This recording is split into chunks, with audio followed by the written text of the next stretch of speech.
पर्यावरण शिक्षा में आज हम पर्यावरणीय संकट के प्रभाव के बारे में पढ़ेंगे। यानी पर्यावरणीय संकट के क्या प्रभाव हैं।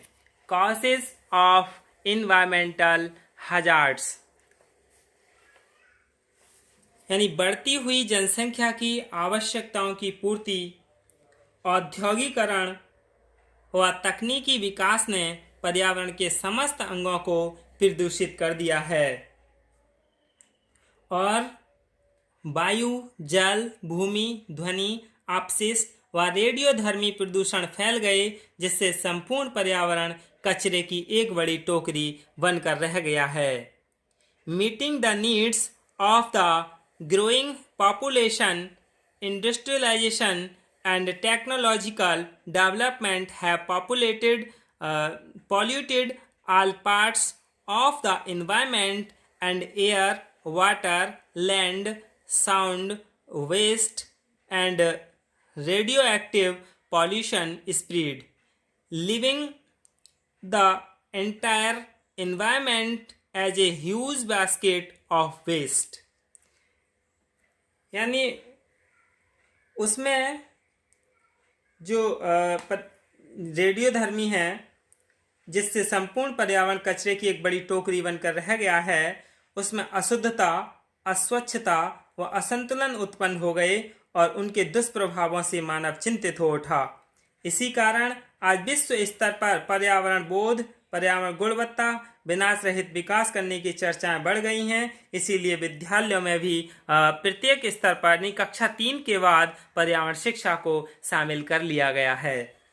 अगला है ज्वालामुखी उद्गार, वनों की आग, ऑक्सीजन, आंधी, तूफान आदि प्राकृतिक कारणों से तथा घरेलू कार्यों में दहन, वाहनों में दहन व ताप, विद्युत ऊर्जा हेतु दहन, उद्योगों, कृषि कार्यों, विलायकों के प्रयोग, रेडियोधर्मिता आदि कारणों से फैले वायु प्रदूषण से स्थानीय, क्षेत्रीय, विश्वव्यापी प्रभाव पड़े हैं।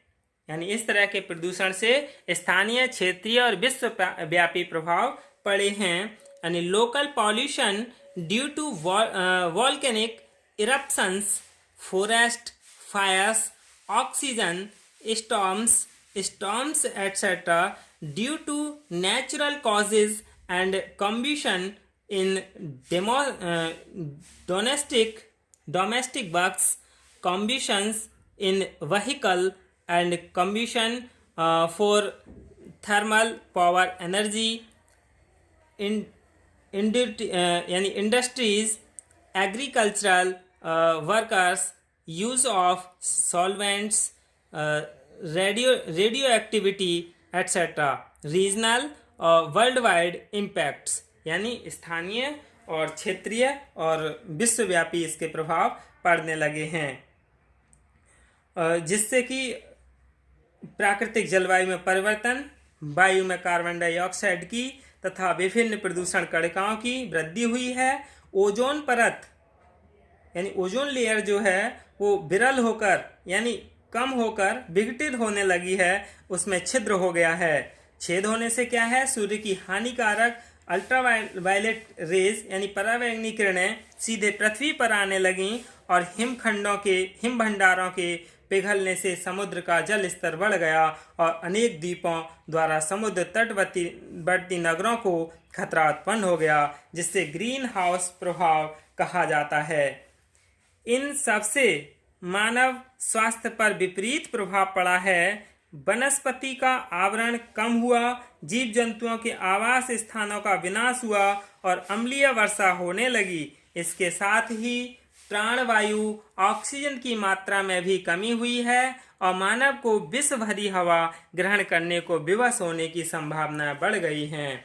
अगला है वाहनों, खनन कार्यों, मनोरंजन के साधनों, उद्योगों की मशीनों आदि से उत्पन्न शोर या ध्वनि प्रदूषण ने आज के मानव के दैनिक जीवन में सामाजिक तनाव, लड़ाई झगड़े, मानसिक अस्थिरता, कुंठा, पागलपन आदि दोषों की भरमार हो जाती है और पशुओं में जन्मजात विकृतियां हो जाती हैं, जीवन जीवन नहीं रहता वरन कष्टदायक नरक के समान बन जाता है। द नॉइज और noise pollution caused by vehicle, mining workers, recreational equipment, industries, machines, etc. today cause a lot of social stress, fighting, mental instability, frustration, insanity, etc. Defects in human daily life and inborn in animal distortion occur. Life is not life what become like a help of suffering. यानी इससे क्या है, मनुष्य के जीवन पर प्रभाव पड़ा है, जिससे कि लड़ाई झगड़े और कुंठा और मानसिक बीमारियां इस तरह की ज़्यादा उत्पन्न हुई हैं। अगला है घरेलू बहिस्राव, बहित मल जल, औद्योगिक बहिस्राव, कृषि बहिस्राव, यानी जो गलत चीज़ें उनका बहना, तापीय तेल व रेडियोधर्मी संयंत्रों से उत्पन्न जल प्रदूषण के कारण हैजा, अतिसार, नारू, टाइफाइड, डायरिया, पेचिस आदि रोग कभी कभी महामारी का रूप धारण कर लेते हैं। कृषि में रासायनिक खादों कीटनाशकों के बढ़ते प्रयोग से भूमि की उर्वरता यानी फर्टिलाइजर कम हो गई है और पशु, जलजीव, जलीय वनस्पति आदि पर कुप्रभाव पड़ा है। इसके फलस्वरूप पर्यावरण प्रदूषण हो गया और सामान्य जलीय पारिस्थितिक तंत्र में असंतुलन उत्पन्न हो गया, जो आज विश्वव्यापी समस्या बना हुआ है। घरेलू अपशिष्ट यानी डोमेस्टिक वेस्ट, औद्योगिक एवं खनन अपशिष्ट, नगर पालिका अपशिष्ट, कृषि अपशिष्ट आदि से भू प्रदूषण उत्पन्न हुआ और वन विनाश से भूमि का अपरदन व क्षरण हुआ, उसकी उर्वरता कम हुई और वन्य जीव जंतुओं के आवास नष्ट होने से उनकी कई प्रजातियां लुप्त हो गईं तथा वनस्पति आवरण भी घट गया। शहरीकरण या नगरीकरण के विस्तार के लिए वन क्षेत्रों के विनाश ने अनेक पर्यावरणीय समस्याओं को जन्म दिया और धरती पुत्र मानव का जीवन इस धरती पर ही दुभर हो रहा है, यानी कठिन हो रहा है। अगला है न्यूक्लियर पावर हाउस यानी परमाणु बिजली घरों में संयंत्रों से प्रदूषण उत्पन्न हुआ। मनुष्य ने स्वयं ही अपने विनाश को नियंत्रण दिया।